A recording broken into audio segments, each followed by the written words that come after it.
লোকটার চোখ দুটো পুরো স্থির, শরীরের অঙ্গি ভঙ্গিও ঠিক যেন কোনো যন্ত্রের মতো। সে জিজ্ঞাসা করল, আচ্ছা, এই রতনের কি কোনো রোগ আছে নাকি? ওর চোখ দুটো পুরো সাদা, হাঁটা চলাও কেমন জানি অদ্ভুত।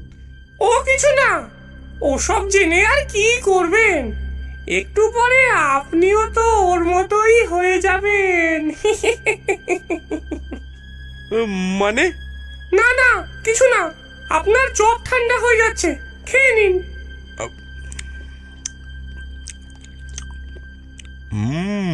বাহ, খুব সুন্দর তো খেতে। তো আমার ক টাকা হলো? টাকা দিয়ে কি আর আমার চপের দাম মেটাতে পারবেন? মানে? আপনি সব কথায় এত মানে মানে করেন কেন? দুটো চপ খেয়েছেন, আপনার যা ভালো মনে হয় সেই দাম আপনি দিন। লোকটা 10 টাকা রেখে সেখান থেকে চলে যেতে লাগলো। আরে মশাই, যাচ্ছেন কোথায়? আপনি তো পুরো দামটাই দিলেন না। মানে? আমি তো দুটো চপের জন্য 10 টাকা দিলাম।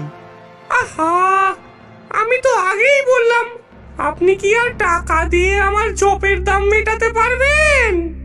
এসবের মানে কি? এ তো খুব সোজা। টাকা দিয়ে আমার চপের দাম শোধ করা যায় না। আমার চপের দাম আপনাকে আপনার জীবন দিয়ে শোধ করতে হবে। আমার দোকানে যে চপ খায় সে সারা জীবনের জন্য আমার গোলাম হয়ে যায়।